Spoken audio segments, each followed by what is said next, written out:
లో జరుగుతున్న నేపథ్యంలో తన లవర్ లావణ్య ఆయన చెప్పిన విధంగానే తిరగబడింది రాజ్ తరుణ్ పైన.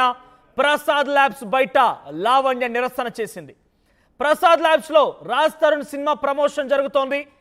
తిరగబడరా స్వామి సినిమా ప్రమోషన్ లోపల జరుగుతుంటే బయట లావణ్య రాజ్ తరుణ్ని తిరగబడి తనకి సమాధానం చెప్పాలి. చాలా రోజులుగా రాజ్ తరుణ్ ఎక్కడ కనిపించడం లేదు. ఆయన ఆచూకీ కోసం పోలీసులు కూడా కొన్ని రోజులుగా వెతికారు. లావణ్య కూడా ఎక్కడ రాజ్ తరుణ్ కంటపడలేదు. అయితే తిరగబడరా స్వామి అనే సినిమా ప్రమోషన్ లో భాగంగా ప్రసాద్ ల్యాబ్స్ కి రాజ్ తరుణ్ చేరుకున్నారు.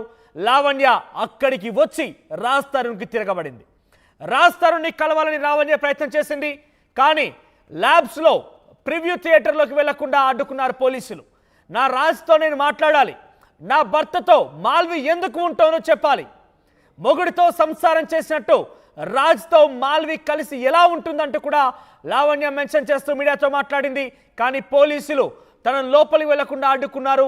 పెద్ద ఎత్తున అక్కడ ఒక రాద్ధాంతం జరిగిందని చెప్పొచ్చు. సో తిరగబడరా స్వామి ఈవెంట్లో రాజ్ తరుణ్ సక్సెస్. అక్కడ ప్రమోషన్ ఎంజాయ్ చేస్తున్నాడు. ప్రమోషన్లో భాగంగా కింద విజువల్స్ మీరు చూస్తున్నారు. ఆయన నవ్వుతూ అక్కడ క్రూతో వాళ్ళ టీంతో మాట్లాడుతూ నవ్వుతున్న విజువల్స్ మీరు చూస్తున్నారు.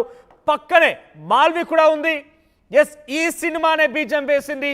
ఈ సినిమా వల్లే మాల్వి రాజ్ తరుణ్ దగ్గరయ్యారు. ఈ సినిమా వల్లే లావణ్య రాజ్కి దూరమైంది. తిరగబడరా స్వామి సినిమా వల్లే వాళ్ళ యొక్క లవ్ స్టోరీ మొత్తం తిరగబడింది. తిరగబడరా స్వామి సినిమా కారణంగానే లావణ్య జీవితం తిరగబడింది. తిరగబడరా స్వామి సినిమా కారణంగానే రాజ్ తరుణ్ జీవితం కూడా తిరగబడింది. ఎవరు ఊహించని విధంగా వారి జీవితం తిరగబడింది. ఎస్, ఈరోజు లావణ్య అక్కడికి వచ్చి రాజ్ తరుణ్కి తిరగబడడం కోసం ప్రయత్నం చేసింది. కానీ పోలీసులు అడ్డుకున్నారు. ఈ నేపథ్యంలో రాద్ధాంతం జరిగింది. ఒకసారి రాజ్ తరుణ్ లవర్ లావణ్య మీడియాతో కూడా మాట్లాడారు. నా భర్తని నేను కలవాలి, మాల్వితో ఒక భార్య చేసినట్టుగా రాజ్ తరుణ్తో మాల్వి ఉంటుంది, ఎందుకు అలా ఉంటుందో దానికి సమాధానం చెప్పాలి, మొగుడుతో సంసారం చేసినట్టుగా మాల్వి ఎందుకు రాజ్తో కలిసి ఉంటుందంటూ సమాధానం చెప్పాలంటే కూడా లావణ్య అక్కడ మాట్లాడిన పరిస్థితి. ఒకసారి లావణ్య అక్కడ తిరగబడిన తర్వాత ఏం జరిగిందో మీడియాతో మాట్లాడిన నేపథ్యంలో ఒకసారి చూసే ప్రయత్నం చేద్దాం. లావణ్య ఎందుకు వచ్చారు మీరు చెప్పండి. దాని మొహం మీద కోడిగుడ్లు కొట్టడానికి, కళ్ళలో కారం కొట్టడానికి వచ్చాను. అవి చేతిలో ఉంటే బాగోదు అని. నా రాజు ఎక్కడున్నాడు? అసలు ఎందుకంటే ప్రధానంగా మీరు రావాల్సిన అవసరమే ఉంది. చెప్పండి, ప్రధానంగా రావాల్సిన అవసరమే ఉంది. చెప్పండి. నా రాజు నాకు కావాలండి. నా రాజుని నన్ను ఎవరు దూరం చేస్తున్నారో నాకు తెలియదు. ఈ సినిమా దూరం చేస్తుంది, ఈ సినిమా ప్రొడ్యూసర్లు దూరం చేస్తున్నారా, అతని మేనేజర్ దూరం చేస్తున్నాడో నాకు తెలియదు.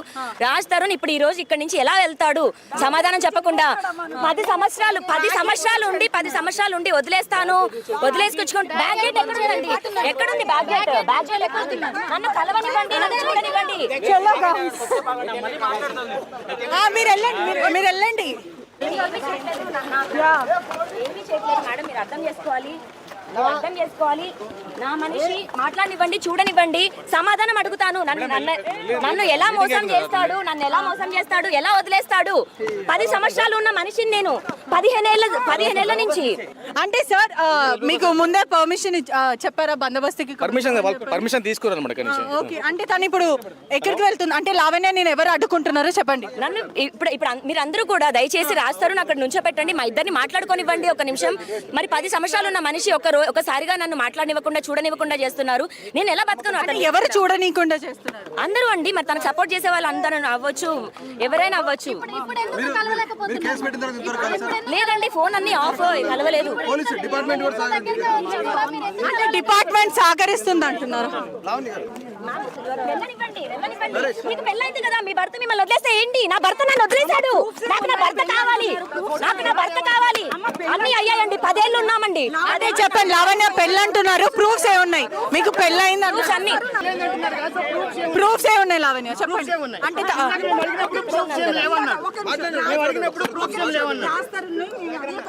పెళ్లి గురించి రాజ్ తరుణ్ ఏం చెప్పాడంటే చూపించిందా అని అడిగాడు. ప్రూఫ్స్ మేమిద్దరం లవ్ మ్యారేజ్ చేసుకున్నాం, మేమిద్దరం మాత్రమే ఉన్నాం. మేము పెళ్లి చేసుకున్న 3వ నెలకి మా సెల్ఫీస్ ఉన్నాయి, అవి సబ్మిట్ చేయడం జరిగింది. పెళ్లికి సంబంధించి సంబంధించినవి. గుడిలో నా మెడలో తాళి ఇలా కట్టినప్పుడు మేమిద్దరం దిగిన ఫోటో ఉంది, అది సబ్మిట్ చేయడం జరిగింది. అది సబ్మిట్ చేయడం జరిగింది.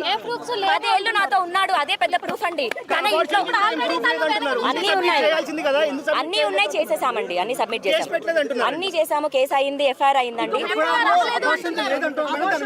ఇప్పుడు నాతో నిన్న పడుకున్నాడు, నాతో నిన్న తిన్నాడు, నాతో అబార్షన్, అవన్నీ పెట్టాల్సిన అవసరం లేదండి. అవి ఏం జరిగాయో అవి మేము కోర్టుకి ఇచ్చుకుంటాము. అవును, డెఫినెట్ గా 2 సార్లు చేయించాడండి. పిల్ల అప్పుడే వద్దు అని 2 సార్లు చేయించాడు.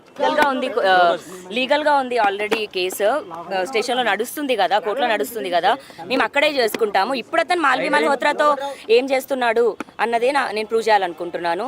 మరి ఆమెతో ఎందుకుంటున్నాడు? ఇప్పుడు ఇక్కడి నుంచి అయిపోయిన తర్వాత కూడా ఎక్కడికి వెళ్తాడు అతను? ఆమె ఎక్కడికి వెళ్తుంది? మామగారు అని అమ్మాయి వాళ్ళ తండ్రితో మాట్లాడాల్సిన అవసరం ఏంటి ఇతను? అంటే మీరు ఇప్పుడు ఇక్కడికి రావడానికి కారణం ఏంటి? నాకు మనిషి కనిపించట్లేదండి, ఫోన్లు స్విచ్ ఆఫ్ చేసుకొని తిరుగుతున్నాడు. అందరూ ఆయన మేనేజర్తో సహా అందరు నన్ను బ్లాకులు చేశారు, అసిస్టెంట్తో సహా. ఇంకెక్కడికైనా వెళ్ళాను నేను. లీగల్ గా ఏమని ప్రొసీడ్ అవుతారండి? ఏమని వదిలించుకోవడానికి? 10 సంవత్సరాలు ఏమైనా కుక్క పిల్లనా తీసుకొచ్చుకొని అతను అంతా ఉంచుకొని అతనికి ఇష్టం లేనప్పుడు వదిలేయడానికి? దేశం మొత్తం నాకు ఆ మనిషి ఇంకా ఇక్కడే